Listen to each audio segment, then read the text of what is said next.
질문을 할 수 있습니다. 질문은 1분, 답변은 2분입니다. 다시 말하면 한 후보당 총 2개의 질문을 다른 후보에게 할 수 있다고 하는 것입니다.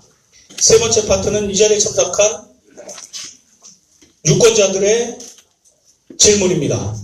참석자들은 공통질문 시간까지 질문지를 작성해 주시고 다 작성되었으면 아마 꼭 상호 토론 시간에 우리 진행자들이 다니면서 수고할 것입니다. 그때 주시고요. 상호 토론 동안에 분류를 해서 가장 많은 질문 순서대로 이렇게 진행을 하도록 하겠습니다. 왜냐하면 시간이 한정되어 있기 때문에 다 다룰 수 없을 것 같습니다. 그리고 못다한 질문은 우리 후보자 캠프에 보내서 죄송하지만 서면 답변을 해주시면 그걸 우리가 언론사를 통해서 알리겠다고 하는 말씀을 드립니다. 또 제한 시간이 끝나면 자동으로 마이크가 꺼지도록 저희가 준비를 했습니다. 이런 장치를 한 이유는 후보자들에게 똑같은 시간을 배정하기 위한 것이니까 후보자님들께서도 양해를 부탁을 드립니다.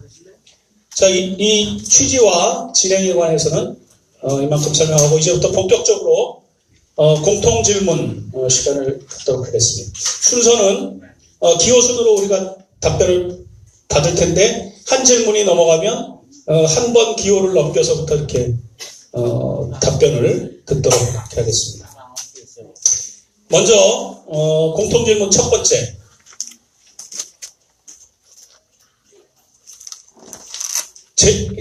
질문의 내용이 이렇습니다. 내가 광명시장이 되어야 하는 이유에 대해서 말씀해 주시기를 바랍니다. 그러니까 내가 왜 광명시장이 꼭 돼야 되느냐를 우리 청중들과 우리 시민들께 어필하는 그런 시간이 되겠습니다. 먼저 더불어민주당 박승원 후보로부터 듣도록 하겠습니다. 예, 반갑습니다. 더불어민주당 광명시장 후보 박승원입니다. 앉아서 인사드릴까요? 반갑습니다. 먼저 오늘 이런 토론의 자리를 마련해 주신 우리 관계자 여러분께 진심으로 감사드립니다. 그다음에 광명시민과 소통하면서 시장 후보뿐만 아니라 각 후보자들이 본인이 갖고 있는 여러 가지 의견을 같이 시민 여러분과 대화를 진행하는 게 굉장히 중요한 것 같습니다. 오늘은 노무현 대통령이 돌아가신 지 9주년이 되는 날입니다. 동화에 가고 싶었지만 토론회가 잡혀서 여러분과 함께하게 됐습니다. 노무현 대통령이 꿈꿨던 정의로운 사회, 함께 그 꿈들 계속 우리는 꿔야 할 것 같습니다. 저는 지역에서 시민운동, 그리고 시도의원, 그리고 평생학습관 사무국장, 또 비서장 하면서 20년 동안 활동을 해왔습니다. 새로운 자치분권 시대가 열리고 있습니다. 새로운 자치분권 시대는 시민 중심으로 시민에 의한 정책, 행정, 그리고 그 평가 이런 모든 것들이 이루어지는 그러한 새로운 시민 시대를 만드는 것. 이것이 어찌 보면 지난해 겨울에 광화문에 모였던 촛불 시민들의 또 하나의 그 명령이고 그 정신 아니라고 생각합니다. 시민과 함께하는 그런 행정을 펼쳐나가고 시민과 함께 정책을 펼쳐나가는 것이 지금의 가장 중요한 시점이라고 생각합니다. 그동안 20여 년 동안 비서실장으로 또 지역에서 시민운동하면서 시의원 도전하면서 경험했던 것들을 시민 여러분과 소통하면서 시민 중심의 시정을 이끌겠다는 그런 각오로 이번 선거에 출마하게 됐습니다. 가장 중요한 것은 시민의 목소리를 어떻게 담아내냐가 굉장히 중요한 문제인 것 같습니다. 제가 그동안 지역사회 쭉 활동하면서 많은 경험들을 하며 느낀 건데 지역사회 늘 여러 가지 이해와 갈등 관계들이 많이 생깁니다. 그것을 어떻게 서로 조정하고 그것을 문제 해결에 어떻게 협치를 잘 해내냐가 굉장히 중요한 문제라고 생각합니다. 경기도의회가 잘 아시겠지만 대한민국의 4분의 1을 차지하는 우리나라 최고의 방역단체입니다. 최초로 연정을 실시합니다. 협치를 진행했는데 288개의 민생정책을 협의하면서 그것을 하나하나 집행해가는 과정을 직접 선거에서 그걸 진행했습니다. 그런 경험들을 바탕으로 우리 시민 한 분 한 분 그리고 모든 분들이 생각하는 것들을 잘 의견을 모아서 부자답게 살고 가난한 사람은 더 잘 살 수 있고 골고루 공정하고 그런 정의로운 그런 경영 정책을 만드는 데 시장으로서 역할을 잘하는 것, 새로운 지방정부 시대를 든든하게 만들어가는 것이 지금의 가장 중요한 시대 정신이라고 생각하고요. 그런 신념과 철을 가지고 시민 여러분과 함께 하겠다는 약속드립니다. 고맙습니다. 예, 감사합니다. 4초를 더 쓰셨습니다. 네, 고맙습니다. 다음은 자유한국당 이호선 후보님 말씀해 주시기 바랍니다. 네, 반갑습니다. 많은 분들이 참석해 주셨고, 박종혜 논의회장부터 시작해서 각 분야의 또 저기 광명시장 안주환장님도 오셨네요. 지난 8년 동안 만져보셨습니까? 사람 중심, 혁신, 인권, 민주를 부르짖는 민주당 시장 8년이 여러분한테 어떻게 느껴졌는지 모르겠습니다. 지금 박성원 후보는 또 시민을 들고 나오십니다. 참 좋은 얘기들이죠. 저희가 인생을 살아가는데 제일 중요한 거는 자기 가치를 창출하고 삶에 만족하며 하루하루를 행복하게 사는 게 제일 중요합니다. 그러기 위해서는 첫째, 본인의 마음 자세가 제일 중요하고 어떤 목적을 갖고 사느냐가 중요합니다. 지난 8년 광명은 후퇴했습니다. 겉보기는 화려했고 100선에 들어갈 정도로 동구를 성공한 것 같지만 내용을 들여다보면 같은 당의 김익찬 시절이 그때 엄청난 질문을 쏟아붓고 X를 제시해도 거기에 대한 답변을 못하는 지표였습니다. 공식 측에 870억, 김익찬 시의원 주장 1,900억이 투자된 광명동은 어떻습니까? 흑자 봤습니까? 일반 시민은 흑자 봤다고 생각합니다. 적자입니다. 투자비 랠리, 입장료는 거기에 근무하는 500여 명의 계약직 직원의 월급도 안 됩니다. 근데 그 입장료의 1%를 수익금이라고 해서 위안부한테 가서 위안부 모임에 4,700원과 800만 원을 갖다 냈습니다. 그 돈을 갖고 우리 광명시에 있는 그 노인회장들한테 활동비도 쓰면 어른들 복지가 더 좋아졌습니다. 거기 쏟아본 1,800억을 노인 복지관을 제가 시장에 만들었는데 그런 거 한 2개 더 짓고 1,500석 오페라 하우스를 전부 되고 종합 행정타운을 칠 수 있는 기초를 마련할 수도 있는 그런 돈이 하늘로 공중에 떴습니다. 그 동굴이라는 말은 만드는 말이고 인위적 동굴이겠죠. 갱도죠. 1.2m 직경의 갱도를 폭파해서 동굴을 만들었는데 그건 그렇게 시급한 문제가 아닙니다. 광명시에 시급한 것은 빈부의 격차, 부모를 잘못 만나 공부 못하는 사람들 교육의 기회 이런 것들을 우리가 해줘야 됩니다. 독거노인이 많이 늘어나고 노인인구가 12%가 넘어가고 있습니다. 이런 데 쓸 돈을 땅굴에 박았어요. 이게 1,900억입니다. 여기에 대한 반성하시기 바랍니다. 민주당이 잘했다면 민주당을 찍어주시고 그렇지 않으면 저희 자유한국당을 찍어주시기 바랍니다. 고맙습니다.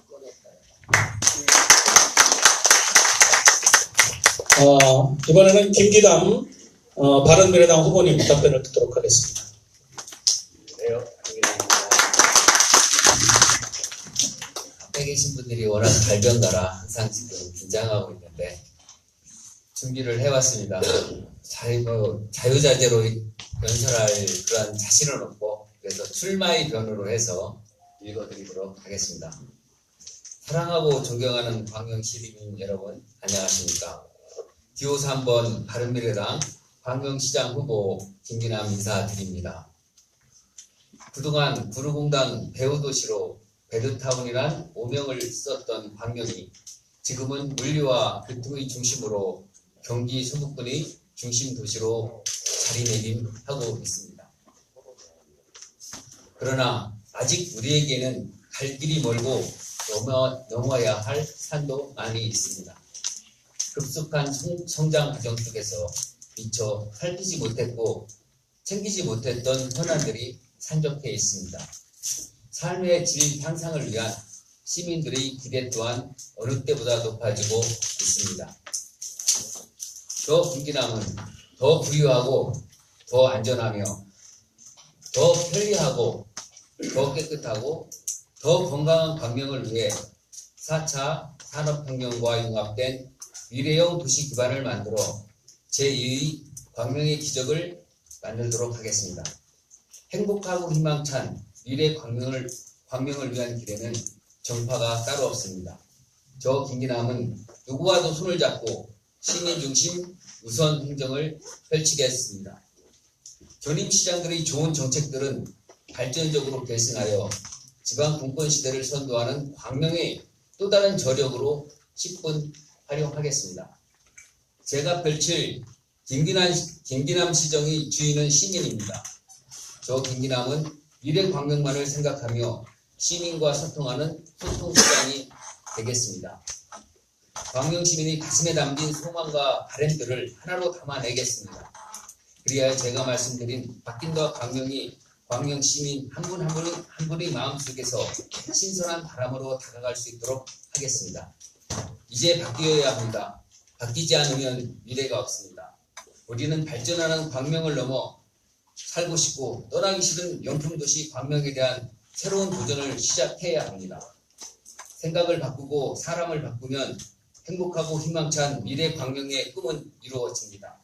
그러기 위해서는 광명 시민 여러분의 동참과 성원이 절실하게 필요합니다. 여러분과 함께 생명 존중 미래도시 광명을 함께 만들어 가겠습니다. 저 김기남이 꿈꾸는 아름다운 변화의 길에 동행해 주시기를 다시 한번 간절히 호소드립니다. 감사합니다. 예, 고맙습니다. 시간을 아주 정확하게 지켜주셔서 감사드립니다. 두 번째 공통 질문입니다. 요즘 지방자치시대의 협치가 굉장히 중요한 화두로 이렇게 떠올리고 있습니다. 그래서 저희 유권자운동본부도 협치에 대한 문제를 관심을 갖고 이번에 정책 제언에서도 드렸습니다만 광명 시민이 행정과 동등한 결정권을 가지고 정책의 동반자로서 광명시정에 대한 계획, 논의, 결정, 이행 단계에 모두 참여하는 협치제도 마련에 대한 후보자의 생각을 듣고 싶습니다. 또한 주민의 행정 참여를 활성화시키기 위한 전략이 있는지 그런 것도 듣고 싶습니다. 이 질문에 대해서는 먼저 자유한국당 이호선 후보부터 말씀을 해주시도록 하겠습니다. 질문이 상당히 포괄적이고 어렵습니다. 저희 나라 그 체제는 대의 민주주의입니다. 시의원이 있고 도의원이 있고 국회의원이 있죠. 시민이 직접 참여해서 협치한다는 것들은 상당히 멋진 말이고 꼭 하고 싶고 이렇게 돼야만 민주가 완성될 것 같은 그런 단어들입니다.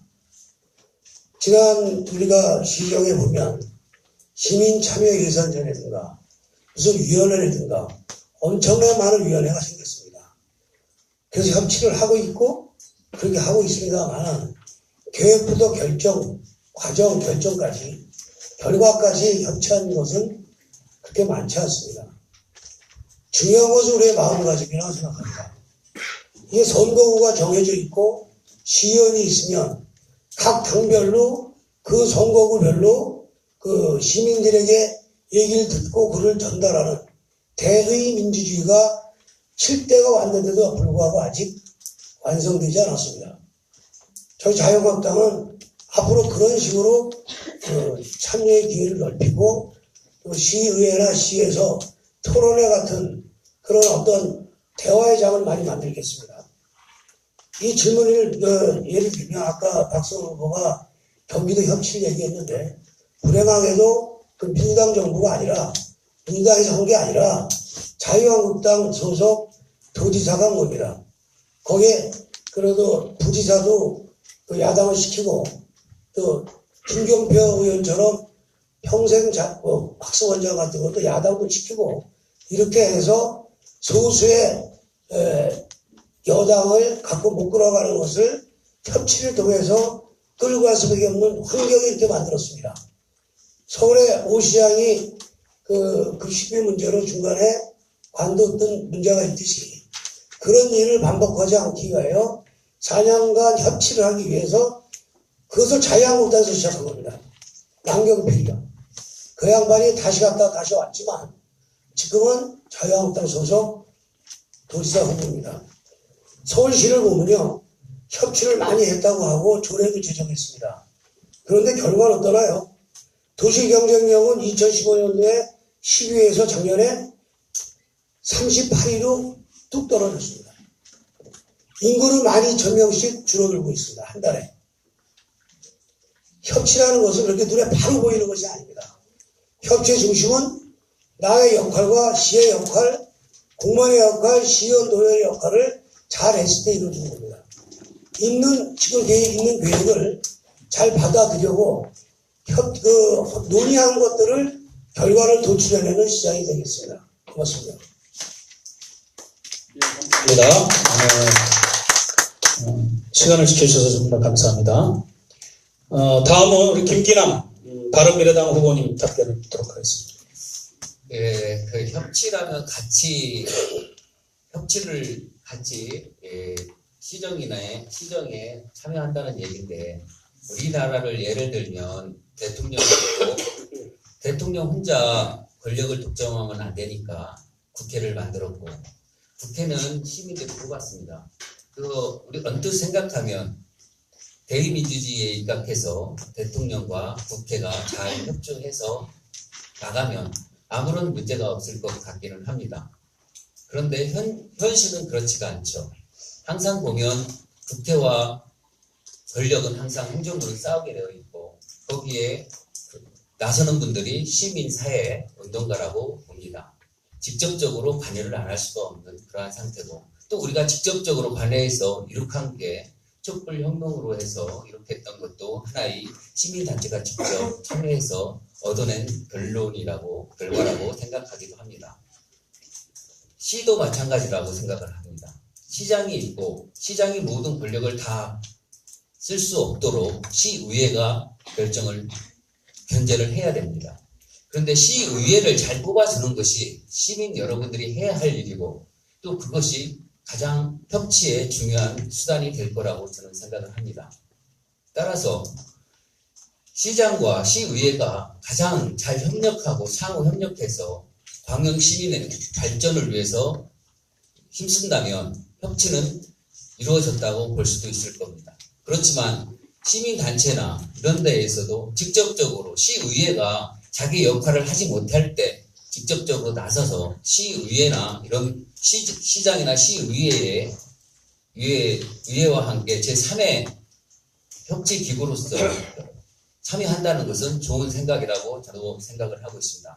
그래서 협치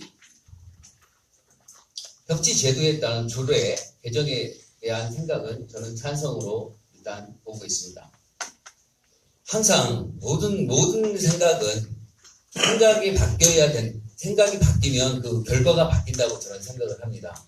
시민을 통제의 대상이나 끌고 가야 할 그러한 대상으로 보지 않고 함께 시정을 논의할 파트너라고 진심으로 생각을 한다면 시민운동 단체나 이런 제3의 기관하고 협치할 의사도 있고 협치를 제도화하고 상설화할 그런 생각도 갖고 있습니다. 그렇게 해야만이 권력 남용이나 이런 것들을 방지할 수 있고 진정한 지방분권 자치 시대의 하나의 이정표가 될 수 있고 그 길로 갈 수 있는 길이라고 생각을 합니다. 그래서 저는 근본적으로 찬성하고 있습니다. 감사합니다. 예, 고맙습니다. 이번에는 더불어민주당 박성원 후보 답변을 듣도록 하겠습니다. 예, 그 질문의 핵심은 그런 것 같습니다. 집중된 권력을 나누고 시민들이 참여할 수 있는 시스템을 보장하는 것을 저는 이해를 하고 있습니다. 당연히 그렇게 해야 하고요. 새롭게 변화하고 있는 시민사회 시대에 시민들이 자연스러운 시장에 참여할 수 있는 구조를 만드는 게 굉장히 중요하다고 판단합니다. 정책 결정 과정이나 집행 과정, 평가 과정까지 시민사회가 참여한다면 그것이 굉장히 중요한 아주 좋은 지방정부 시스템이 될 거라고 생각합니다. 바로 그것이 우리가 생각하는 시민들이 원하는 가장 기본적인 방향을 생각하고요. 서울시가 만든 시민협치 조례는 시민들이 이러한 말씀드린 것처럼 다양한 형태의 행정 시스템에 시민들이 참여할 수 있는 구조를 만든 협치 조례이고요. 경기도가 만들었던 경기도 민생연합조치 조례는 좀 다릅니다. 경기도와 경기도의회가 민생연합 정치를 위한 여러 가지 기구를 만들고 그리고 예산이나 정책이나 모든 분야에 있어서 서로 협의해 나갈 수 있는 구조를 만들자라고 하는 그런 조례입니다. 그래서 경기도의회가 남경길 지사와 연정이라는 걸 통해서 서로 합의된 구조 안에서 가지고 가는 것이고요. 근데 이것이 굉장히 중요한 문제인데요. 상호 신뢰와 충분한 논쟁을 통해서 이 협의를 잘 해야 돼. 그렇게 하자는 경우는 이거는 야합이 될 가능성이 큽니다. 그래서 경기도가 연정을 추진하면서도 이것이 정말 본인을 위한 연정인가라고 하는 큰 뜻의 고민을 많이 했고요. 누구 남경필의 성과냐, 경기도의 다수당 민주당의 성과냐가 중요한 것이 아니라 이 모든 성과는 도민한테 가기 위한 그 결과물을 도출하는 게 가장 중요하다고 생각합니다. 그런 관점 속에서의 시가 만드는 협치기구든 시와 의회가 같이 만드는 협치기구든 그것에 대한 평가와 판단을 명확하게 해야 된다는 생각이 들고 다만 이호선 시장이 말씀하셨던 것처럼 제2기구인 의회가 있습니다. 이 의회 외에 별도의 협치 기구가 생겼을 경우 이것을 충돌을 어떻게 막을 거냐 굉장히 중요한 문제입니다. 따라서 의회가 자기의 영역을 충분히 발휘하고 다만 시가 정책을 수립하고 결정하는 단계에서 시민이 참여할 수 있는 구조를 최대한 보장해 주는 것이 중요하다고 봅니다. 그것이 의회로 넘어가면 의회는 충분히 의회 차원에서 견제하고 논쟁해 나갈 수 있겠죠. 그래서 저는 어떻게 생각하고 있냐면요. 각 분야별로 광명 커뮤니티를 조직하려고 합니다. 그 교육, 문화, 환경, 복지 모든 분야의 지역사회에서 활동하는 주민단체든 시민 주민 모임이든 모든 주택에 참여하는 광명 커뮤니티를 만들어서 그 커뮤니티 안에 다양한 의견 구조를 만들어서 그 과정을 통해서 정책을 결정하고 정책 결정된 내용들을 의회에 넘겨서 의회를 충분히 협의하고 토론할 수 있는 그런 시스템을 만들 수 있도록 하겠습니다. 고맙습니다. 네, 감사합니다. 두 번째 질문까지 끝났고 이번 세 번째 공통 질문 드리도록 하겠습니다. 세 번째 질문은 광명 시민들이 안전한 삶을 어떻게 살 수 있느냐 하는 문제랑 관련되어 있는 건데요. 요즘 미세먼지라든지 또 유해화학 물질이라든지 아니면 지금 성면 문제도 우리 광명시에는 크게 지금 대두가 되고 있습니다. 이런 부분들을 포함해서 광명 시민의 생명권을 위협하는 그런 문제들에 대해서 광명 시민들이 안전한 삶을 살기 위한 후보자들의 예방책 및 대응 대책을 좀 말씀해 주시면 감사하겠습니다. 이번에는 김기남 바른미래당 후보부터 답변을 해 주도록 하겠습니다. 네, 안전한 삶, 안전에 대한 대책은 제 5가지 정책 공약 중 두 번째에 있는 공약입니다. 첫 번째가 부유한 광명, 두 번째가 안전한 광명, 세 번째가 편리한 광명, 네 번째가 깨끗한 광명, 다섯 번째가 건강한 광명이었습니다. 근데 안전한 광명은 지금 안전 문제에도 여러 가지 문제가 있겠지만 그 질문의 내용을 보면 환경 안전 그 중에서도 대기 오염에 대한 문제가 주를 이루는 것 같습니다. 그래서 포커스를 좀 대기 오염으로 좁혀서 말씀드리도록 하겠습니다. 예전에 우리나라에서는 너무나 하늘이 맑고 깨끗한 공기가 있었기 때문에 항상 하늘은 맑고 깨끗한 공기를 마음껏 쉬는 건 당연한 걸로 알고 있었죠. 근데 요즘에는 그것이 굉장한 특별하게 사치스러운 생각이라는 그런 현상이 되어버리고 말았습니다. 그래서 지금 미세먼지가 문제인데 미세먼지가 되면 폐암이라든지 폐질환 그리고 조기 조산, 저체중아 출산 많은 의학적 문제나 이런 것들이 많이 있습니다. 그래서 미세먼지가 아주 심각한데요. 미세먼지에 대한 대책으로서는 크게 두 가지로 분류할 수 있을 것 같습니다. 첫째는 배출가스를 적게 나타나게 하는 예방 대책과 그리고 두 번째는 이왕 오염된 대기를 치료하는 치료 대책으로 크게 나눌 수 있겠는데 예방 대책으로서는 배출을 적게 하도록 디젤 가장 많이 지금 배출되는 있는 것이 중국에서 날아오는 그러한 오염 그리고 자동차로 인한 배출 그리고 유해업소에서 나타나는 그러한 배출 이런 것들이 있는데 중국발 그 오염 같은 경우는 우리가 어떻게 할 수 있는 것은 없을 것 같고요. 그건 정부가 알아서 해야 될 거고 지방 자체에서는 연료 디젤 차량 조기 폐차 지원이라든지 전기차 확대라든지 이런 걸 해야 될 것 같고요. 그리고 치료 대책으로서는 공기청정기 확대, 다목적 체육관 시설, 그리고 자연 진공 청정기라고 하는 숲 같은 가꾸기 운동, 나무 심기 운동 이런 것들을 펼쳐서 예방과 치료를 동시에 해야만이 이런 미세 대책에 조금이나마 완벽할 수 없을 것 같기는 합니다만 한시적인 대책이라도 제한적인 대책이라도 관심을 갖고 꾸준히 해서 깨끗한 공기를 마음껏 마시며 살 수 있도록 대책을 마련해야 될 것입니다. 이상입니다. 네, 고맙습니다. 이번에는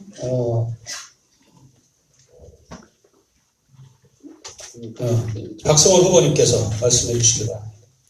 예. 지금 환경 문제에 이제 가장 심각하게 대두되고 있는 것이 미세먼지 아니겠습니까? 여러분들 마찬가지라고 생각드리는데요. 미세먼지 때문에 병원에 가는 사람도 많고 저도 아주 많이 힘듭니다. 선거운동 관련해서. 한 가지 감사드리고 싶은 것은 최근에 젖산 4단지하고 16구역에 재건축, 재개발이 진행되고 있는데 4단지 진행하는 과정에서 주변의 학부모들이 계속 이 문제와 관련해 감시단을 구성하고 자체적으로 교육하고 시와 협력하고 이렇게 하면서 스스로 우리 아이들의 건강을 지켜나가는 그런 모습들을 지켜봤는데요. 저는 그러한 시민운동, 자발적인 활동이 굉장히 중요하다고 봅니다. 그런 것들이 같이 시 행정력과 결합이 됐을 때 이런 문제에 대한 현장에서 벌어지는 미세먼지와 생명 문제에 대해서 근본적으로 같이 대처할 수 있기 때문에 그런 분들의 적극적인 활동을 좀 기대를 드리고요. 그런 역할들이 진행됐을 때 철저하게 시가 행정력 부분에서 지원할 수 있는 그런 과정을 좀 바람직하다고 생각합니다. 더불어서 중요한 것은 이런 미세먼지 문제와 관련된 환경 문제에 대한 다양한 형태의 교육을 많이 진행하는 것으로 생각하고요. 외부 요인을 여러 가지 뺀 미세먼지의 가장 큰 문제 중 하나는 자동차 매연입니다. 이 자동차 매연을 어떻게 극복할 거냐가 문제이기 때문에 향후 점차적으로 시가 시를 비롯해서 공공기관에서 전기차를 확대하는 것이 중요하다고 생각을 합니다. 그래서 전기차를 확대를 하고 그렇게 하기 위해서는 전기차 충전소를 좀 확대해서 만드는 게 필요한데 거기에 대한 여러 가지 예산이 많이 필요합니다만은 또 이런 전기차 확대를 위한 충전소도 만들고 또 그렇게 전기차를 구입하는 어떤 공공기관이나 이런 기관들에 대해서는 또 보조금도 지원하는 이런 다양한 형태의 행정적 지원 사업들을 고민할 필요가 있다고 듭니다. 좀 더 구체적인 방향으로는 미세먼지와 관련해서 지금 경기도에 있을 때 경기도 교육청하고 도청에서 협의를 해서 진행했습니다만은 학교 실내 체육관을 좀 많이 만드는 방법도 고민을 하고 있고요. 그 다음에 공기청정소를 많이 까는 게 필요한데 이게 상당히 빡된 예산이 들어갑니다. 그래서 기업들한테 많이 지원받을 수 있는 방법들을 같이 힘내켜 나가겠습니다. 이 외에 가로수를 식재한다든지 학교 내 습박기를 많이 한다든지 이런 다양한 형태의 이런 나무 심기 작업들을 진행하는 것이 필요하다고 보고요. 또한 미세먼지가 많이 발생했을 경우에는 산수차를 좀 더 동원해서 말끔하게 좀 청소하는 이런 구체적인 행정적인 지원들을 강화해 나가는 것이 가장 필요한 것이 아닌가라는 생각이 들고 그것에 대한 세부적인 의견들을 세워나가도록 하겠습니다. 서울시가 다양한 형태의 미세먼지 개편을 진행하는데 제가 만약 시장이 진행되면 시장이 되면 우리 광주시민 여러분 시민 체육관을 만나서 미세먼지 대책 토론을 함께 열어가도록 하겠습니다.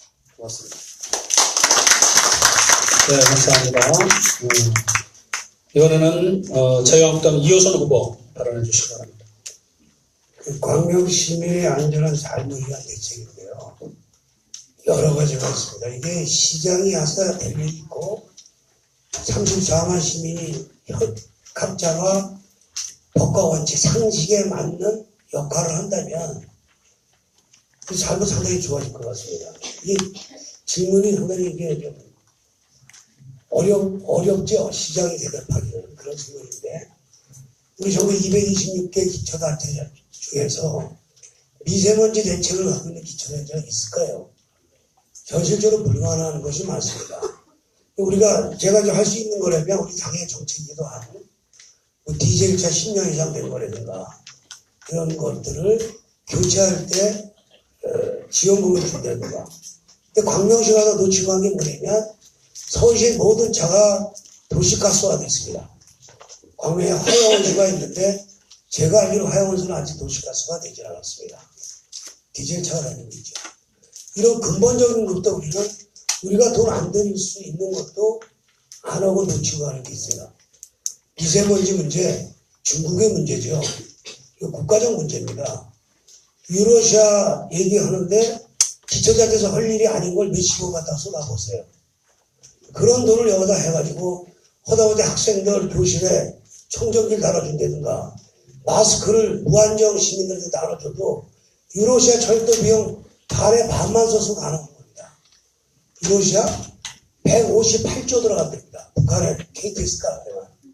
우리가 할 수 있나요?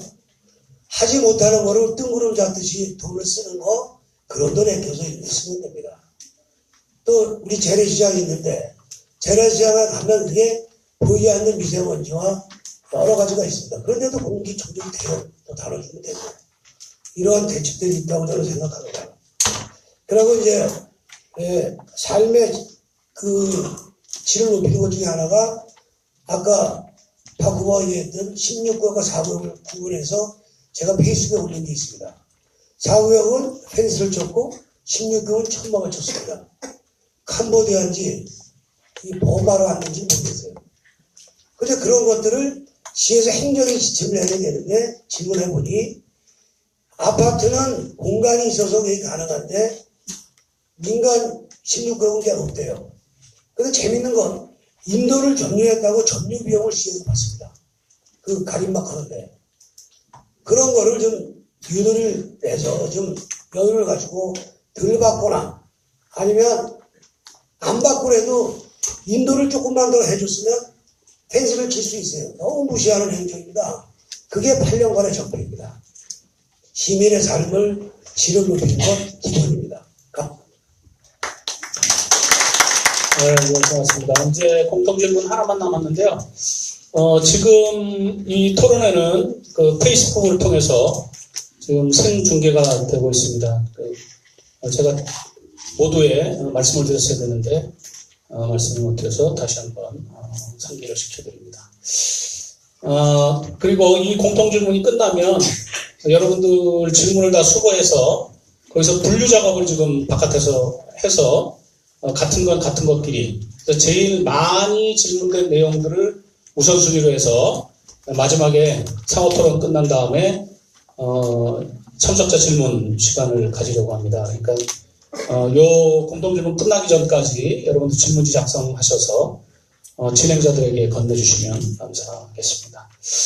마지막 공통질문은 광명 시민의 행복한 삶을 위한 계획에 관한 것입니다. 광명은 뉴타운 재건축, 또 광명 서울 민자고속도로 건설 등 상당한 변화를 앞두고 있습니다. 광명 시민의 행복한 삶을 위해 후보자들이 생각하는 가장 시급한 정책이 무엇인지 알고 싶습니다. 또한 광명 시민들의 안정된 삶을 살기 위한 종합적인 정책이 있다면 단기, 중기, 장기별로 좀 어려우시겠지만 계획하시는 것을 말씀해 주시면 고맙겠습니다. 이번 질문은 더불어민주당 박승원 후보부터 듣도록 하겠습니다. 네. 가장 중요한 것은 광명시의 도시 재생 문제라고 생각합니다.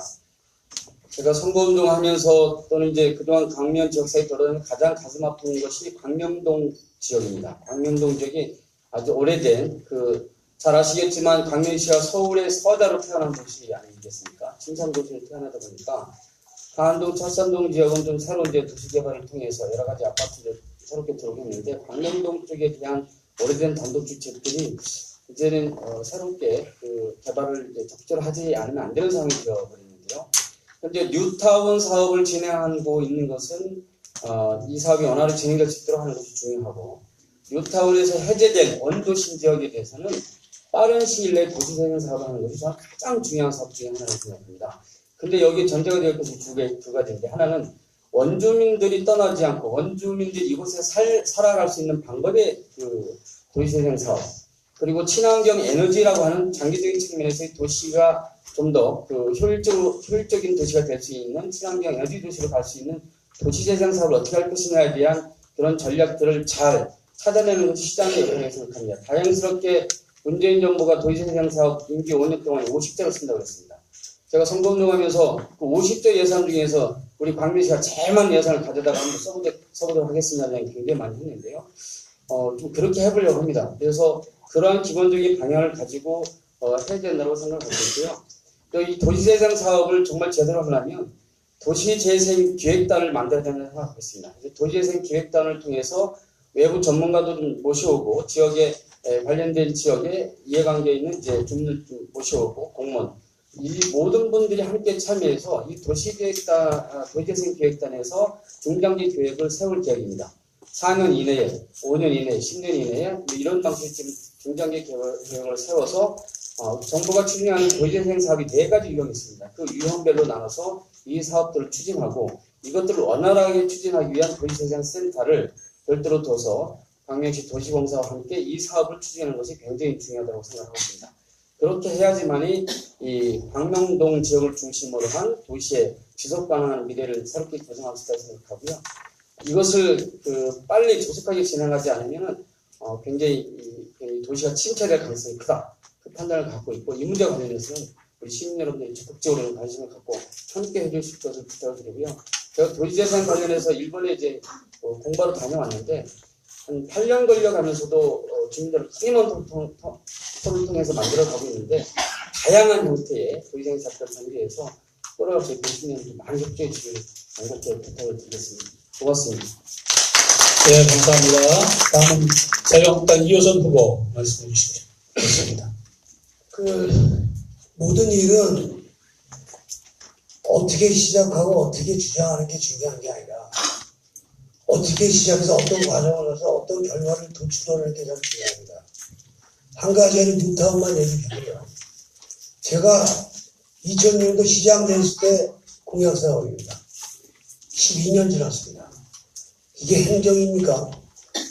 되면 되고 많으면 많은 거고 법의 75% 이상이면 조합이 형성됐고 그러면 추진을 빨리빨리 해야지. 이거를 조합이 형성되고 나서도 오름이나 끌고 또 부시는데 얼마? 그 미세먼지나 그 비용 매몰비용이 엄청나게 들어갑니다. 11구역 같은 경우는 100억 단위, 몇백억 단위의 매몰비용이 들어갔습니다. 거기에 삶이 있나요? 좀 요즘 유행어, 이 정부가 들어와서 유행어는 도시재생사업입니다. 셀프리 있습니까?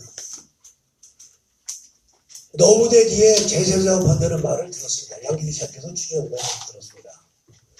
거기에 무허가 주택이 좀 있고 그런 데인데 일반 주택지에 재생사업을 하는데 땅 주인들이 몇십 명, 몇백 명 되는데 그 공통점이 나올 것 같습니까? 뉴타운에 75% 찬성을 해도 맨날 대모으고 그러는데 뭐 특기를 구성해라 어라라 그러고 이렇게 하죠. 모든 것들 법과 원칙입니다. 법과 원칙대로 하면 그 기간이 짧아지고 피해는 줄어들며 행복지수 높아집니다. 이 우리가 삶의 질이 높아지는 데는 어떠한 정책보다 중요한 건 각자 개인 가정 구성원 또 부관 그 부와 자식 간의 소통과 그들의 마음가짐입니다. 종교가 있는 사람보다 없는 사람이 덜한 것 같듯이 우리가 현실에 만족하고 또 미래에 희망을 갖고 계획을 하고 거기에 대한 추진을 해나갈 때 행복이 오고 삶의 질이 높아지는 거지 말로 어떤 단어로 그것이 이루어지는 건 아닙니다. 전 그렇게 생각합니다. 우선순위로 말한다면 뉴타운 사업 조속하게 끝내겠습니다. 그리고 뉴타운이 안 된 데는 지금 이 8년 동안 민주당 정부가 바로바로 이렇게 허가를 내줬지 않습니까? 여기저기. 여기 허가 내주고 좀 지나서 해준 건데 뭐 거기 어떻게 도시재생사업을 어떻게 합니까? 무허가가 있는 너부대 마을 그 뒤쪽 그 정도는 할 수가 있을 거예요. 그 외에는 불가능합니다. 저 현실을 얘기합니다. 내가 어저께 페이스북에 올렸습니다. 소화일동에 가보면요. 취임하고 바로 2011년 2월에 소강도로 만든다 그러더니 아직도 그 타령입니다. 집은 나가고 있는 가족은 경매에 넘어가고 집안은 파산되고 폐가가 됐습니다. 이게 지난 8년 민주당 정부의 시민 중심 사람 중심이라는 겁니다. 여러분의 깊은 생각 결단 요구합니다. 감사합니다. 네, 고맙습니다. 마지막으로 김기남 바른미래당 후보님 답변드리겠습니다. 행복한 삶을 위한 계획, 안정된 삶을 위한 계획에 대해서 들어봤는데요. 행복이라는 것은 상당히 좀 나이와 처한 처지에 따라서 정의도 틀리고 기준도 좀 틀릴 것 같습니다. 학생들이 행복한 기준과 나이 든 어른들의 행복한 기준, 안정된 삶의 기준 이런 것들이 다 틀릴 것 같은데요.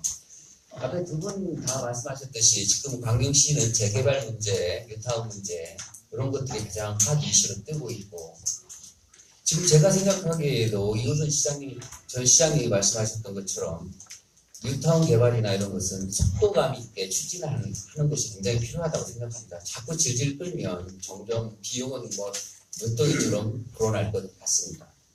근데 행복한 삶과 안정된 삶에 대해서 다시 돌아와서 얘기를 해보면 가장 필요한 게 기본이 돈을 버는 것, 일자리를 갖는 것이 가장 기본이라고 생각을 합니다.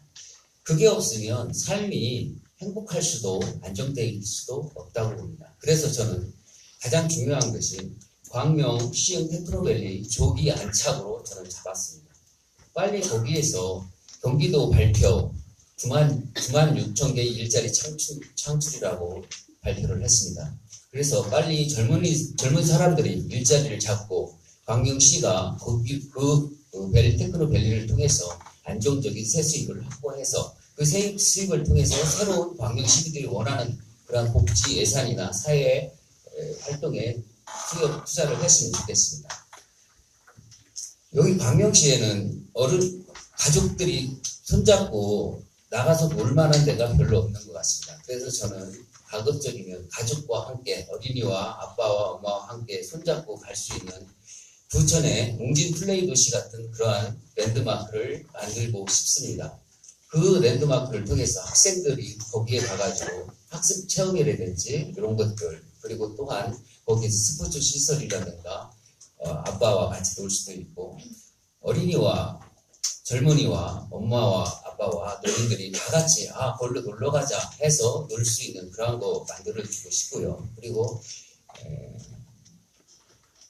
안양천과 목감천 등의 수변공원 이런 것들을 만들어야 되고 그리고 각 단위 구역별로 가족들이 김밥 싸들고 쉽게 찾아가서 소풍처럼 다 놀고 있을 수 있는 그러한 공원들을 만들어서 미세먼지 대책도 되고 삶의 질 향상이나 행복한 삶에 대한 그런 대책 그리고 중장기적으로는 소화역과 하안역의 지하철 시대 만들고 그리고 동서 발전이 지금 동광명과 서광명이 지금은 상당히 많이 비균형적으로 발전되고 있는데 그런 것까지 신경을 쓴다면 광명은 분명 살기 좋은 도시가 될 것 같습니다.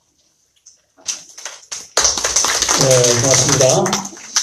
공통 질문 모두 끝났고요. 이제 좀 뜨겁게 달아오를 시간이 된 것 같습니다. 후보자 간의 상호 토론 시간인데요. 각 후보자들은 아까 말씀드렸듯이 후보자 한 분을 지명하셔서 답변 들을 수 있는데 1분 질문하고 2분 답변입니다. 그리고 보충 질의가 있으면 1분 보충 질문을 하고 또 답변 2분을 들을 수 있습니다. 답변 시간은 한 후보자당 4분 정도가 되겠습니다. 질문 시간은 2분 이렇게 되겠고요. 만약 보충 질문이 없고 다른 후보자에게 묻고 싶으면 다른 후보자를 선정하셔서 질문을 하셔도 되겠습니다. 다시 한번 말씀드리겠는데 선관위의 간곡한 부탁이 있었습니다. 상호 비방은 절대 피해 주시면 고맙겠습니다. 진행 순서는 우리 이호선 후보부터 하도록 하겠습니다. 지명해 주시고 1분 이내에 질문해 주시면 되겠습니다. 박수원 후보한테 질문하겠습니다. 그 서울시당이 2만 평에 그들 매입해서 유압시설을 만든다는데 거기서 구체적인 방안을 얘기해 주시기 바랍니다. 네. 2월 달에 그 서울시 정무부시장이 김종욱 부시장과 박원순 시장이 직접 만났습니다. 만나서 이 광명시에 있는 약 2만 평의 그 땅이 있으면 잘 아시죠? 어디 그 땅이 있으시면. 이게 그 예전에 그 도로공단의 그 여직원들의 숙소로 만들기 위해서 도로구에는 땅이 없다 보니까 광명에 그 당시 개발하기 전이가 굉장히 싼 땅값에 광명에 땅값을 사서 여기에 대해 숙소를 만들었는데 이게 다 공실이 되어 있습니다.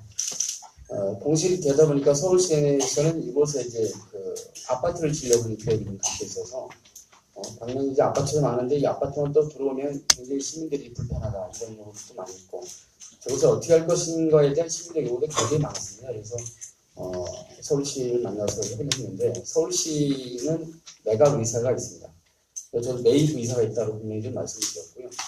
구체적인 이제 어떻게 할 것인가에 대한 부분은 더 많은 시민들 의견을 듣겠습니다만은 광명이 그 체육, 문화, 복합시설도 상당히 부족하고요. 공원도 부족하고 일터, 쉼터, 문화터가 굉장히 부족합니다.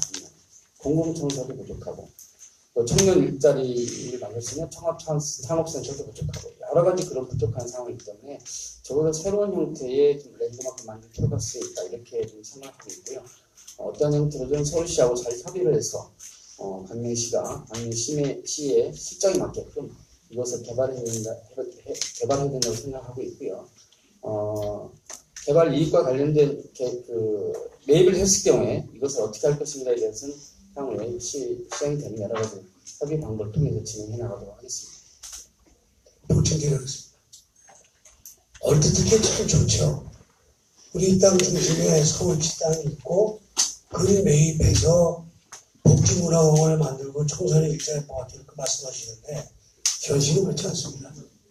부시장 하나 시장을 만나도 그 사람이 주인이 아닙니다. 서울시 겁니다. 감정평가에 맞는 가격으로 땅을 사야 됩니다. 그 가격이 내가 시장 때 2천원이라는 얘기 들었습니다. 그게 지금 2만 평인데 평당 2천만 쳐도 4천억입니다. 그 말만큼 탈만한 그 동굴개발이 공식 870억, 비공식 1,900억입니다. 직간접 비용까지. 4천원짜리를 만들어서 위락시설을 만드는 건 발상에 놀라운 일입니다. 그 돈 어디서 나나요? 시가 7,500이지만 새로운 사업을 할 수 있는 신규 돈은 1년에 300억밖에 안 됩니다. 이거 시를 집행했던 사람과 안 했던 사람의 차이입니다.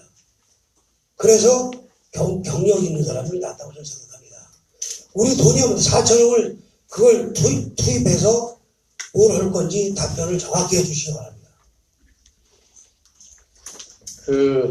저의 시정 철학에 관점이 있기 때문에 이렇게 말씀드린 겁니다. 기존에 이제 시장님들은 내가 무엇을 하겠다라고 발표를 해놓고 그것을 추진하는데 수많은 시간이 걸려버립니다. 왜냐하면 실제로 시민의 요구사항과 잘 맞지 않는 부분도 있고 이것이 굉장히 공개적으로 일을 추진하지 않고 내부에서 진행하다 보니까 여러 가지 그 한계들이 많이 발생합니다. 저는 이 모든 사업을 공개적으로 하겠다라고 하는 그런 판단을 갖고 있는 겁니다. 서울시와 협상하겠습니다. 금액 최대한 낮추겠습니다. 무엇을 할 것인가 시민들한테 묻고 이런 말 가져라고 동의를 구하고 할 겁니다. 그것이 아니다라고 돈이 너무 많으면 다른 방법을 선택할 것입니다. 서울시와 공동 개발할 방법을 찾겠습니다. 경기도와 함께하는 방법을 찾겠습니다. 중앙정부와 협의해서 공공기관 유치하는 방법을 찾겠습니다. 방법은 여러 가지가 있습니다. 그 여러 가지 방법 중에서 일단은 광명시가 매입을 해야지만이 어떤 형태로든 그 협의하고 주도권을 가지고 할 수 있기 때문에 그렇게 저는 제안을 드리고 시민들과 함께 의견 주시고 함께 해 가자는 것을 부탁드립니다. 예.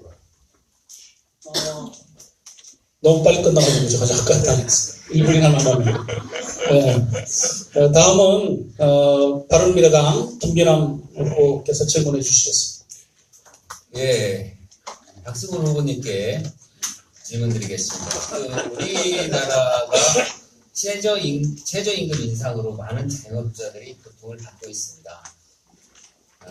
지금 7,530원, 16.4% 인상으로 인해서 최저임금 인상으로 어려움을 호소하는 중소기업이 73.9% 되고요. 업종별로는 소상공인 많은 서비스업은 78.5% 정도 된다고 합니다. 그래서 지금 많은 자영업자들이 못 살겠다, 정말 힘들다, 중소기업 역시 마찬가지입니다. 그런데 이제 우리 광명시도 마찬가지인데요. 개인적으로 최저임금 인상에 대해서는 내년이면 또 최저임금 오른다고 하거든요.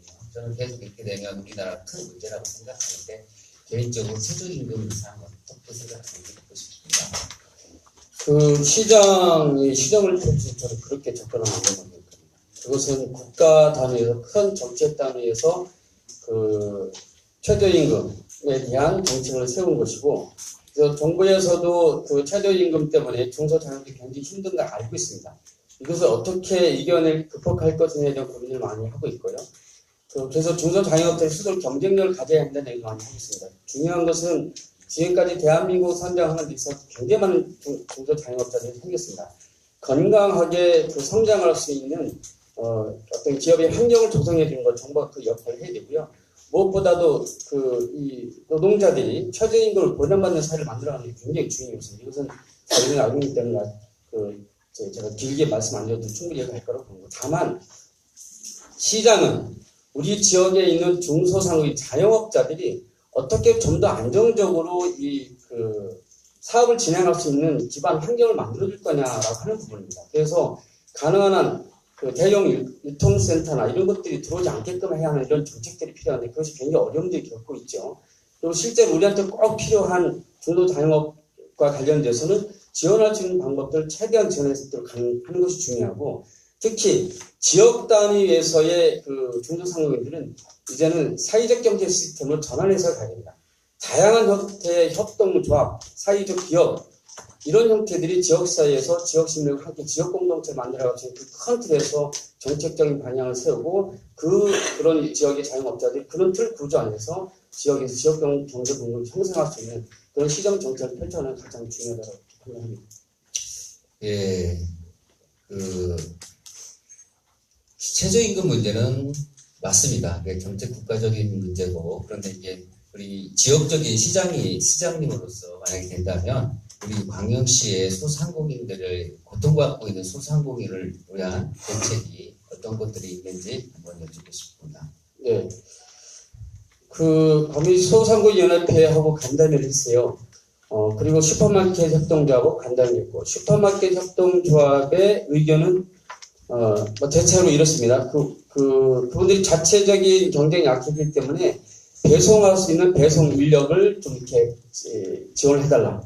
그리고 현재 물류센터가 처음에 규모보다 작게 지어져서 점점 규모가 커지고 있는데 그걸 좀 이렇게 규모를 좀 큰 곳에 이전할 수 해달라 이런 요청입니다. 그리고 소상공인연합회에서 요청하는 것은 광명 사거리 목자골목 중심으로 한 음식 문화의 거리를 지정하는 것. 그것이 지정이 되면 정부에서 지원하는 방법들이 있거든요. 그리고 전통시장에 대한 지원 방안들, 또 주변 상권의 지원 방안, 다양한 의견들 많이 주고 있어요. 그래서 그곳에 현재 우리가 일을 하고 있는 사람이 좀 더 안정적으로 좀 경쟁력 있게 일할 수 있는 지원도 얼마든지 저는 할 수 있다고 봅니다. 법적 테두리 안에서. 그 방법들을 최대한 찾아서 지원해 주는 건 저는 필요하다고 보고 그것은 여러 가지 방법이 있고요. 다만 그것과 관련해서 예산 문제인데 제가 지금까지 시의원, 도의원 하면서 느꼈던 건데요. 정부가 추진하고 있는 사업들이 굉장히 많습니다. 이런 것들을 지원하는 사업들. 우리 시청 공무원들이 좀 더 열정을 가지고 적극적으로 노력하면 정부의 그런 사업들 충분히 예산을 여러 가지 공무원 사업을 통해서 받아올 수가 있거든요. 저는 그런 별도 팀들을 만들어서 정부가 지원할 수 있는 중소기관, 중소기관들이 지원할 수 있는 사업들을 최대한 광역에 많은 예산을 특별 예산을 받아올 수 있도록 하는 그런 전략적인 팀들을 만들어서 그 사업들을 적극적으로 추진하도록 하겠습니다. 예, 네, 고맙습니다. 이제 마지막으로 더불어민주당 박승원 후보께서 지정해서 질문해 주시기 바랍니다. 이호선 시장님께 질문 하나 드리겠습니다. 이호선 시장님께서 당선되시고 나서 시장 역할을 하시면서 이 자리에서 말씀하셨던 기억이 하나 나는데요. 전임 백재현 시장님의 정책 중에서 이제 계승할 사업이 딱 두 가지 있다. 그 중에 하나가 평생학습 도시 사업하고 낙골당 사업이다. 이렇게 상당히 말씀하셨고, 또 낙골당 사업이 이제 안양 쪽에서 반대 시민들이 강하게 의견이시더라고요. 그렇게 좀 강단 있게 시정도 펼치시고 결단력도 있으시다라는 그런 좋은 평가도 많이 가지셨습니다. 근데 이제 간혹 이제 일반 시민들 중에서 좀 강한 추진력이 있는 대신에 좀 약간 시민들하고 다양하게 좀 소통하고 좀 청취하고 그것을 실행에 반영할 수 있는 그런 좀 부족하지 않냐 이런 이제 지적들 가끔 하시는 걸 좀 듣습니다. 그래서 지금의 시대 정신은 시민들과 다양한 소통을 통해서 행동을 펼치는 것이 중요하다고 생각합니다. 이 부분에 대한 지적이 어떻게 생각하시는지 좀. 아주 좋은 질문에서 고맙습니다. 저는 마음 지킵니다. 백재현 의원께서 시장 시절에 돈을 다 예산을 편성하고 땅도 다 사놨는데 겁이 나서 못했던 낙골당했습니다.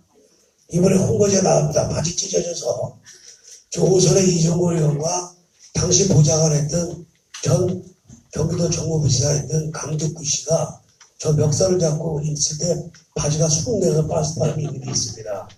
그렇게 만든 게 그겁니다. 또한 평생하수도시 제가 시장 때 서강대에 위탁해서 학정은행전에서 학사 티어를 받게끔 여기서 실현했습니다. 저 소통 문제 말씀했는데 소통은요 어떻게 하느냐가 문제입니다. 이 중에서 양기대 시장 취임 초기에 2년 동안 시장실에 들어가서 시장 면담 오신 분이 광명시민에 몇 명이나 묻고 싶습니다. 저는 되고 나서 바로 하루에 팀으로 따져서 한 2, 30팀, 명수로 2, 300명씩 한 3달 동안 죽다 살았습니다. 3개월 지나니까 한 100명, 6개월 지나니까 30명 죽었습니다. 끊임없이 소통했고, 공무원 출신 국장님들도 몇 번 와 계시지만, 결제가 기다리고 들어서 시민은 먼저 시장문을 열고 만났습니다. 말로 여러분이 시장이라는 그런 타이틀이 아니라 실제로 했습니다. 앞으로 시장이 되면 시장 때처럼 혼자 걸어서 다니고 체육단체 때 체육 행사 이럴 때 혼자 갑니다. 지금은 국장, 과장 아주 우르르 몰려다니고 왜 돈을 주는지 모르겠는 것 같아요. 그렇게 안 합니다. 그런다고 소통되는 건 아니니까 항상 언제나 휴대폰은 지금도 제가 받습니다. 시장 때도 마찬가지입니다. 소통은 지금처럼 하겠습니다. 그리고 저는 여러 번 약속드리는 것은 정책을 입안할 때는 오래 걸리더라도 홈은 빨리 옵니다. 이상입니다. 한 번 더 질문 드리겠습니다. 예, 김경남 후보님 질문 드리겠습니다. 간혹 저한테 사람들이 박성훈은 참 착하게 생겨서 어떻게 정치하냐 이런 얘기를 가끔 걱정을 드리는데 보면 저보다 더 착죽을 해요. 우리 경기도 의원 중에서 이제 이번에 민주당 의원이 한 70명 정도 되는데요. 7명이 현역 경기도 7명이 경선을 통해서 이번에 경기도 이제 시장 후보로 선택이 됐습니다. 나름대로 이제 국회 보좌관 출신도 있고 시의원 출신도 있고 뭐 여러 활동하셨던 분들인데 지금 이제 시대가 점점 이제 지방의원들 경험하신 분들이 단체장도 하고 이런 이제 시대적 흐름이 그렇게 가고 있지요. 그것이 좀 당연하다고 보는 거고 반드시 시의원했던 사람이 도의원하고 도의원을 시하고 이런 건 아니지만 그만큼 현장에서 지방자치에 대한 경험을 통해서 행정력과 정치력들을 겸비한 사람들 이 좀 이렇게 자치단체 장으로서 시장에서 역할을 해야 되는 게 아니라고 시대적 하나의 흐름으로 잡혀 있습니다.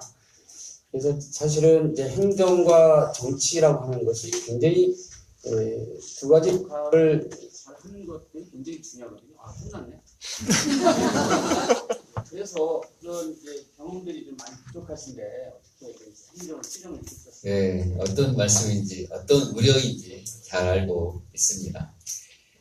제가 좀 너무 착해 보이나 봐요. 사람들이 그렇게 얘기를 하고 그렇게 생각들을 많이 합니다. 근데 제가 생각하는 김기남은 내 스스로가 생각하는 김기남은 외유 내가형 인간이다 이렇게 생각을 합니다. 밖에서는 항상 가슴에는 사랑이 있고 머리에는 지혜가 있고 양손에는 봉사가 있거든요. 그리고 사람들이 묻습니다. 뭐 하려고 이렇게 나왔냐 이렇게 물어보는데 자기가 하고 싶은 일 안 하면 또 못 사는 게 또 제 성격이고 그렇습니다. 그래서 여기에서 1번 후보, 2번 후보 그리고 저 3번 후보 1번 후보, 2번 후보는 정치 경력이 20년입니다. 대단한 경력이고 저는 이제 정치 시민입니다.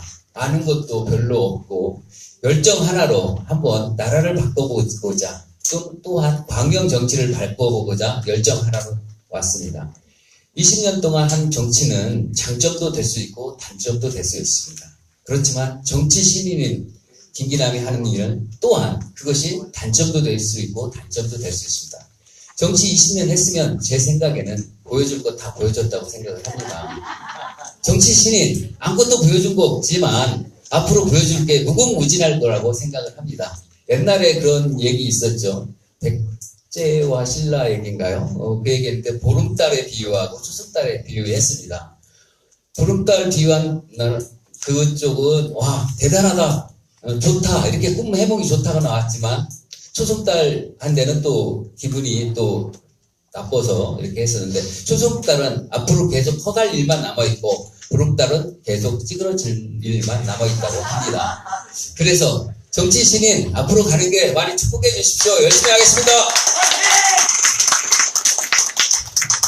네, 아주 열띤 토론 시간이 된 것 같습니다. 시간을 좀 충분히 가지고 사실 상호 토론을 중심적으로 저희가 짰으면 굉장히 재미있는 그런 토론이 될 뻔했는데, 어쨌든 제약이 많이 있습니다. 이 상호 토론도 어쨌든 이게 짧은 시간이기 때문에 우리가 허용이 되어진 것이어서 아쉽긴 하지만 이상으로 상호 토론 모두 마치고요.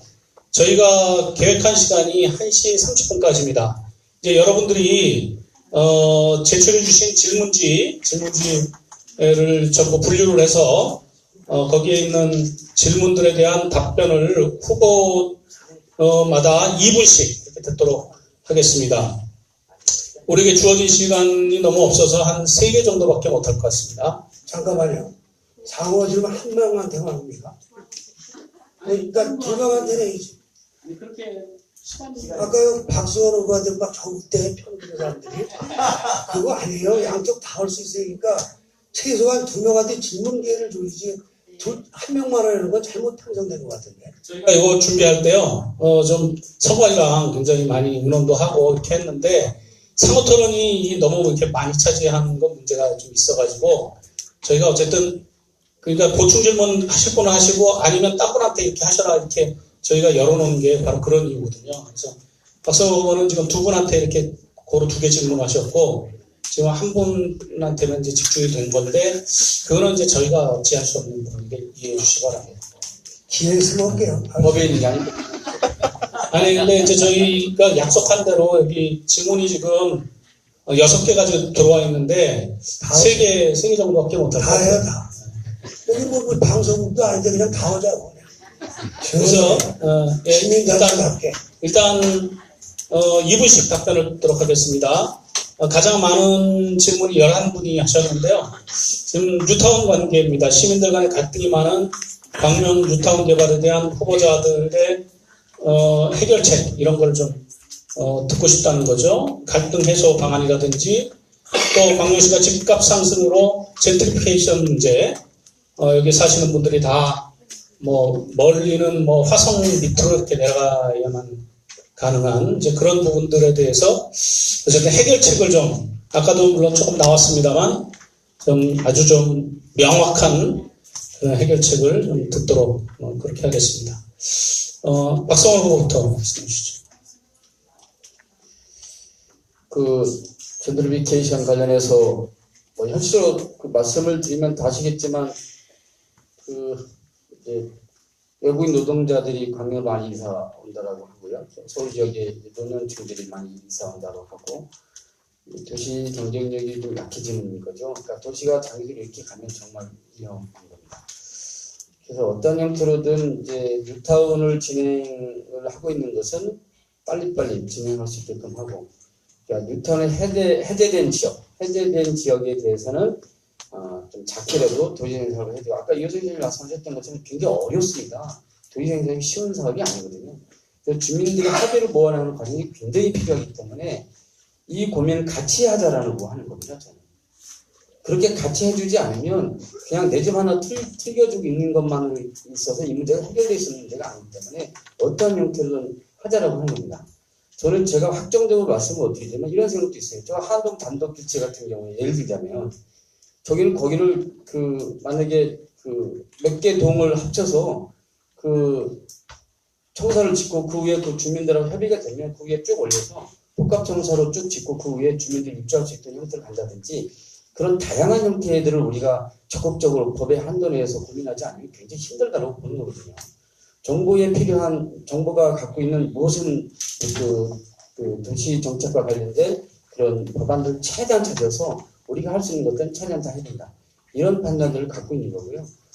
그 뉴타운과 관련해서 현재 분쟁점 같은 경우 제가 사부적으로 구역별로 이제 사부적인 상황은 잘 모르기 때문에 일일이 다 말씀 못 드리지만 저는 시가 어떤 형태로든 자주 만나서 소통하면서 양쪽 의견들을 모아서 자꾸 문제 같이 해결하려고 하는 그 노력들을 해 나가야지만 이 사업들이 집중해서 처리할 수 있기 때문에 그런 관점 속에서 시정을 펼쳐나가겠다는 말씀을 드리겠습니다.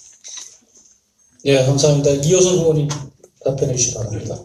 지금 단독 필지 말씀하셨어요. 공부가 좀 덜 된 것 같은데 제가 시장 때 도시계획을 다시 해놨습니다. 어떻게 해놨냐? 거기 2층이 상가가 안 들어옵니다. 2층에 사업자 등록이 안 나가면 1층만 그 근린이 되어 있어요. 그거를 도시계획을 변경해서 3개를 합쳐서 건물을 짓게 해놨습니다. 그거 외에는 주차장을 해결할 방법이 없습니다. 여기 철산 중심장 가도 바깥에는 22층, 가운데는 8층까지 하게끔 도시계획 다 해놨습니다. 그래서 농협 뒤에 건물 2개가 들어온 거예요. 해놔도 안 돼요. 이게 재산이기 때문에요. 그 뉴타운이 75%나 찬성해도 왜 말이 많으냐. 도심재생사업 좋은 말씀 하셨습니다. 박 후보가. 집 4개를 합친다고 했을 때 3채가 합의가 돼도 이 도시재생 한 명이 반대하면 안 되거든요. 이거는 뉴타운은 그게 가능하지만 도시재생사업은 100% 아니면 안 됩니다. 이게 단어와 현실과의 차이입니다. 그 뉴타운은 어떻게 얘기할 것이냐. 그거 간단합니다. 된 건 빨리빨리 해서 비용을 줄이고 안 된 데는 도시재생사업을 할 수 있을지는 모르겠지만 일단 시에서 할 수 있는 건 도로를 내준대. 도로를 내주고 삶의 질을 향상하기 위해서 비용이 들어가지만 공원을 만들어줘야 됩니다. 이게 우선돼야 되고요. 시간이 좀 돼요. 16개월 때문에 제가 그저께 우리 시도의원 후보와 같이 갔습니다.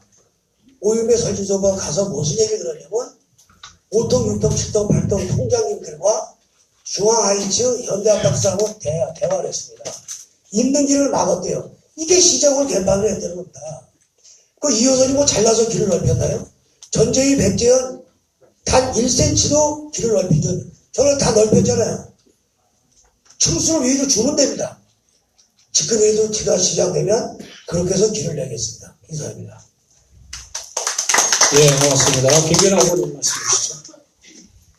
예, 도시재생사업, 뉴타운 사업, 지금 두 후보님들 다 열심히 얘기해 주셨는데, 기본적으로 저도 동감을 합니다. 그리고 이제 거기에서 제가 생각하기에는 제가 경험이 없고 행정력이나 이런 게 좀 없지만, 제가 생각하기에는 시장의 의지가 가장 중요한 요소라고 생각을 합니다. 시가 너희들이 각자 알아서 해결할 문제라고 놔두게 되면 항상 지지부진하고 질질 끌게 되는 것이고, 시가 그래도 의지를 갖고 해결하겠다고, 문제 해결을 하겠다고 적극적으로 나서면 그나마 그래도 좀 빨리 해결하지 않을까 그런 생각을 합니다. 그래서 문제 해결할 수 있는 방향으로 자꾸 피하지 말고 정면승부를 해서 빨리 결정을 해야 되겠습니다. 양기대 시장님은 계속 끌었지만, 그게 가능했지만 지금 더 끌면 폭동이 일어날 것 같습니다. 다음 어떤 분이 시장이 되든지 간에 빨리 조속히 마무리할 수 있도록 관심과 그리고 여러 가지 방안들을 모아서, 지혜를 모아서 빨리 해결할 수 있도록 그런 방안을 찾아보도록 하겠습니다. 감사합니다. 예, 고맙습니다. 두 번째 질문으로는 평생학습원과 관련된 질문인데요. 두 개가 뭐 유사한 거 있다면 좀 합쳐서 질문을 드리도록 하겠습니다.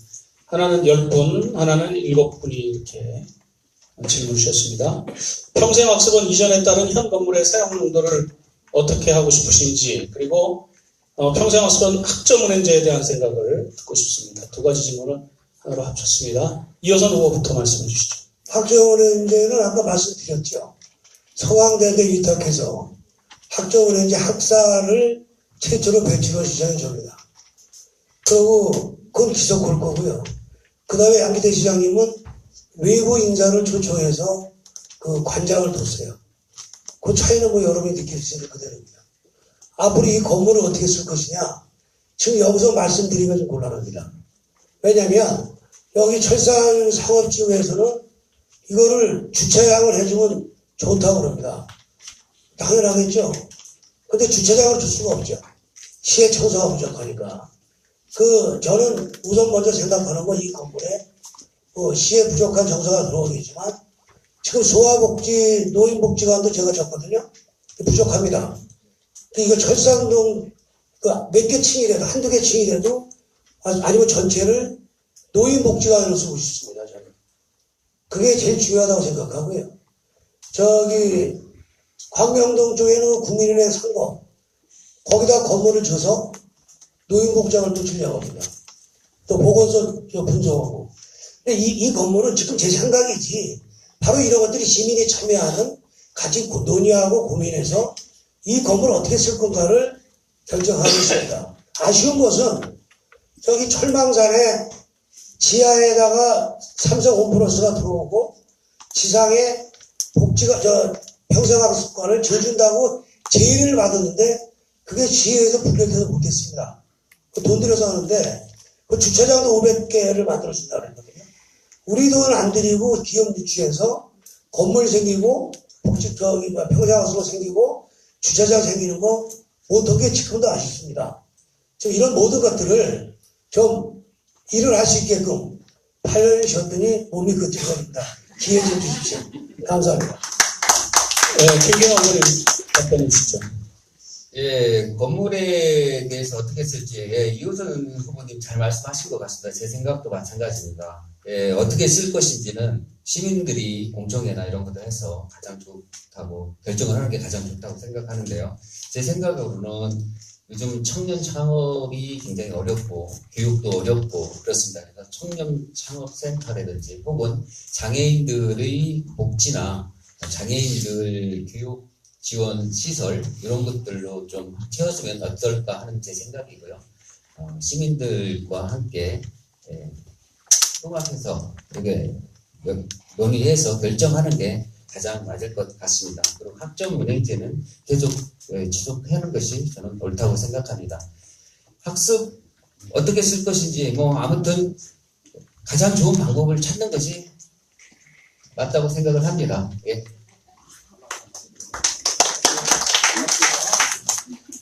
다음 질문은 박성호 의원님 대답해 주시고. 예. 평생학습원에서 진행하던 그 학점운행제 일부가 이제 폐강돼서 민원도 있었고 그랬던 걸 알고 있습니다. 그 광명시 평생학습원 오랫동안 학점운행제 진행해 왔는데요. 시민들의 요구가 있으면 당연히 지속적으로 해야 된다는 게 저희 기본적인 관점입니다. 과거에 산업화 시대 때 그 공부할 기회가 없어서 공부하시지 못하셨던 분, 그리고 지금도 우리나라에 좀 이렇게 부족한 교육 환경 속에서 자신의 공부의 방향이 새롭게 전환되어야 되는데 여러 가지 지금 환경상 공부하기 힘들었던 분들 다시 공부할 수 있는 기회를 만들어주는 것은 바람직하다고 보고요. 학점운행제는 지속할 수 있도록 방안을 찾아가도록 하겠습니다. 평생학습원 이전 이후에 이곳의 상해와 관한 문제는 제가 오랫동안 생각해왔던 부분들은 지역에 여러 단체들이 있습니다. 여러 단체 중에 공익적인 활동을 하는 단체 중에서 굉장히 이제 그 사무실 호소하는 분들이 굉장히 많이 계십니다. 그래서 시의적 특혜적 차원들이 아니라 광명시의 그 시민들의 어떤 자원들을 좀 더 확대하고 소통 공간을 좀 넓혀준다는 차원에서 그런 공익적 단체들이 이 공간을 활용해서 교육 장소나 전시 장소나 아니면 그런 활동 장소를 활용할 수 있는 공간으로 잘 새롭게 세팅해야 되는 생각은 갖고 있고요. 근데 무엇을 하겠다라고 지금 밝히는 것은 적절치 않습니다. 왜냐하면 여러 단체들이 많기 때문에. 그래서 그것은 어쨌든 시장이 되고 나면 다른 부분도 마찬가지라고 생각합니다. 그래서 이것에 대한 공간을 어떻게 활용할지는 시민들의 의견을 충분히 받아서 활용하는 것이 맞다고 보고요. 이 공간을 없애거나 다른 뿌리가 다른 행동은 적절치 않은 것 같고요. 이 공간을 적절히 잘 활용할 수 있는 방법을 최대한 찾겠습니다. 다만 처음에 이 건물 설계할 때 6층까지 그 건물 질 수 있도록 설계를 했어요. 그 당시 제가 평생에서 사무국장이기 때문에 건물을 다 했는데 돈이 모자라서 우리 담당자 그 당시 담당자 뒤에 있습니다. 돈이 모자라서 4층밖에 못했는데 중층 여부 이런 것도 한번 같이 고민을 해봤습니다. 네, 고맙습니다. 이제 질문 하나만 더 하도록 하겠습니다. 네 분이 지금 오셨는데 학교 밖 청소년과 관련된 문제입니다. 교육, 무상급식, 시설 지원 등의 정책에 대한 후보자의 생각을 듣고 싶습니다. 이렇게 질문을 주셨습니다. 다시 한번 얘기해 주세요. 예, 학교 밖 청소년들과 관련된 교육, 또 무상급식, 시설 지원 등의 정책에 대한 후보자들의 의견을 듣고 싶다는 것이죠. 이번에는 우리 김경호 후보부터 대답해 주시기 바랍니다. 지금 학교 내에 있는 학생들 문제도 심각한데 더 심각한 건 학교 밖 청소년들에 대한 문제 같습니다. 그래서 이것은 교육적인 차원도 있지만 빈민이나 이런 서민들에 대한 그런 배려, 대책 이런 거에 대해서 포함될 수 있는 것 같습니다.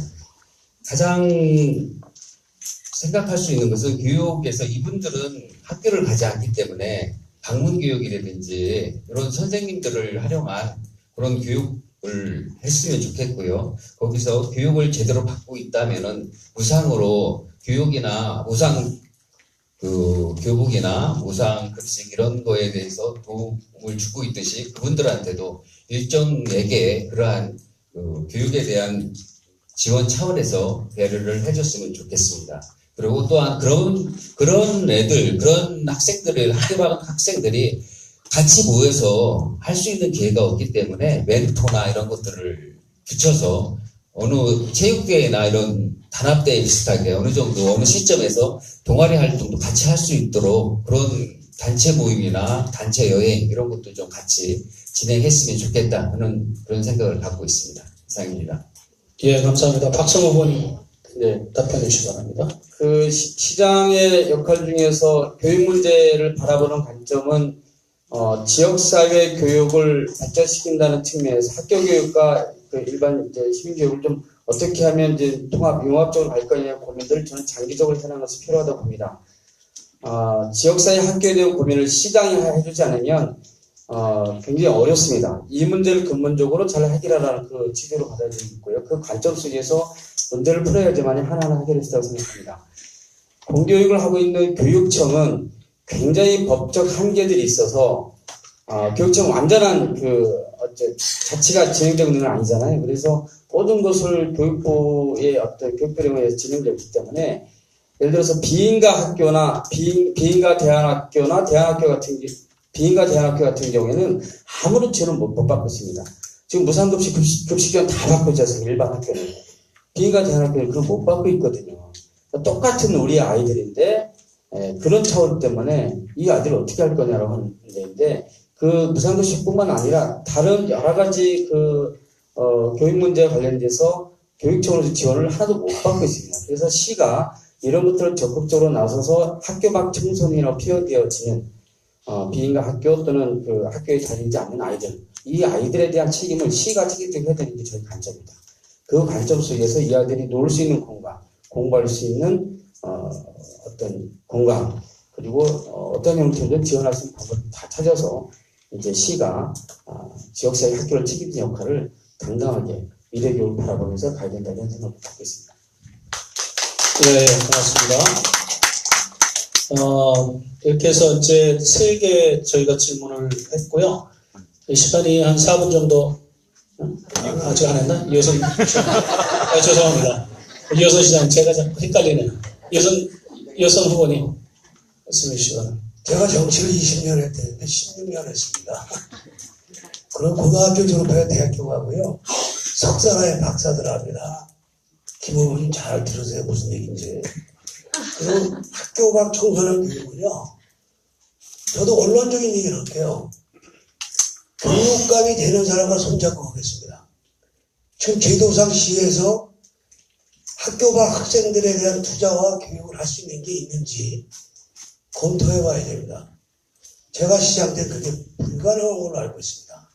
그 대신에 저는 전쟁이 백제현 민선 11년 동안 시장 둘이서 11년 동안 180억 쓴 예산을 4년간 330억 정도 썼습니다.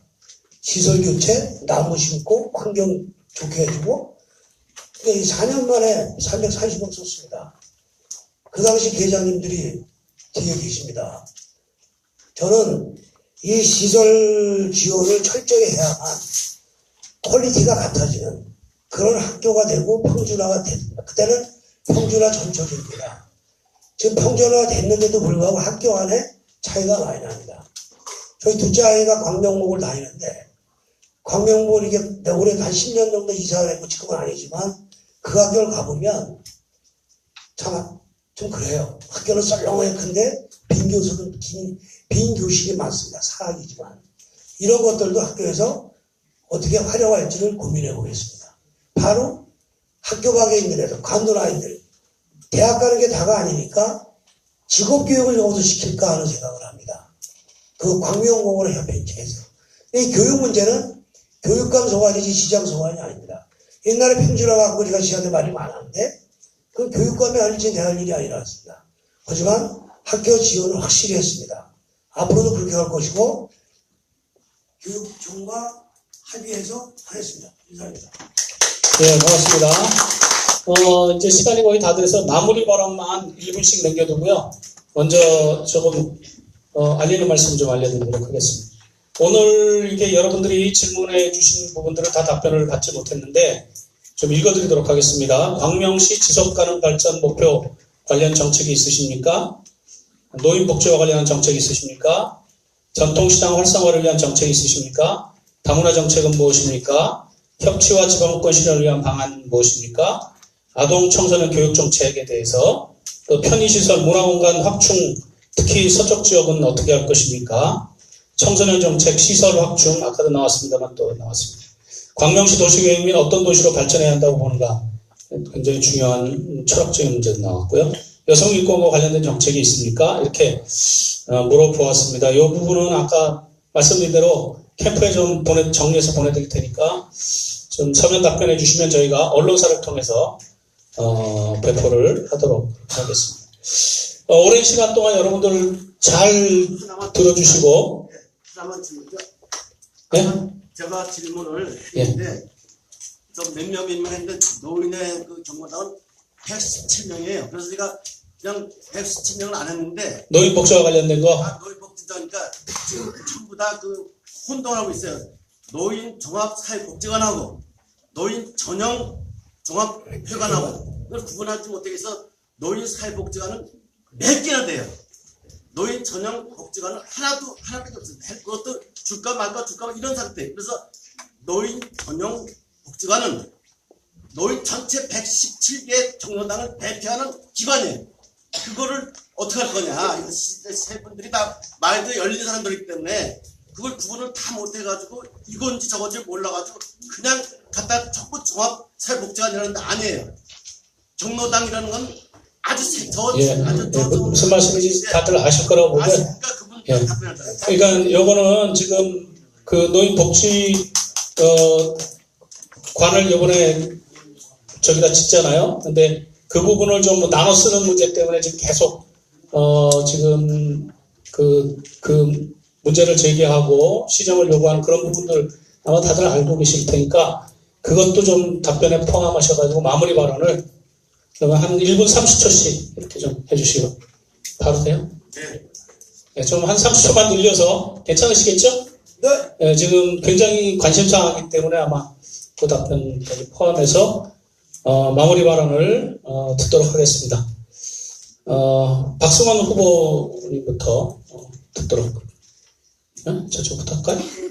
이호선 후보님부터 하십니다. 그냥 혹은지 몰래. 답변하겠습니다. 지금 말씀하신 거는 조금 어폐가 있습니다. 사회복지관은 철산복지관, 광명복지관이 있죠. 그리고 제가 앞으로 더 진행되는 거는 노인복지관을 짓다는 얘기입니다. 왜냐하면 지금 질문하시는 분의 요지는 노인회관 아닙니까? 노인회라는 건 이제 짓고 있잖아요. 짓고 있는데 무슨 또 얘기를 합니까, 그거를. 그 구분이 분명히 되는데 단지 거기에 어린이집을 포함을 하느냐 안 하느냐는 디테일한 질문을 해야 답변이 나가는 겁니다. 그러니까 그렇게만 아시고요. 저는 노인회관은 노인회관을 쓰는 걸 맞다고 봅니다. 그리고 마무리 발언하겠습니다. 지난 8년 행복하셨나요? 그럼 민주당 찍으세요. 뭐가 변하지 않고 광명이 변하는 거 없이 말잔치만 한 것 같으면 우리 자유한국당을 찍어준다면 변화를 피부로 느끼고 눈으로 볼 수 있는 변화를 갖다 드리겠습니다. 저는 시장도 할 일이 많습니다. 근데 일일이 말씀을 못 드리고 홍보지에 나가겠지만 사람 중심이라면서 소방도로도 안 되는 그런 시정. 또 바밀마을에는요 예산이 다 편성되어 있는데 8년 동안 노인정을 안 짓다 요새 공천이 됩니다. 또 다 만들어놨어요 내가 그거 할 때. 이런 잘못된 행정. 공무원들이 인정 못하고 피눈물 흘리는 인사정책 이런 거 고치겠습니다. 여러분, 여러분이 한 표가 세상을 바꿉니다. 그랬으면 한 표를 행사하셔서 변화를 피부로 느끼시기 바랍니다. 고맙습니다. 예, 감사합니다. 김기남 후보님 말씀 주시기 바랍니다. 노인 전용 복지관에서 어린이집을 빼달라는 그런 민원이 많이 들어오고 있습니다. 예, 그래서 노인회관을 전용으로 해서 이렇게 하고 싶다. 그래서 알아봤더니 어린이집을 좀 제외를 해달라. 근데 제가 생각하기에도 제외를 하는 것이 좋을 것 같기는 합니다.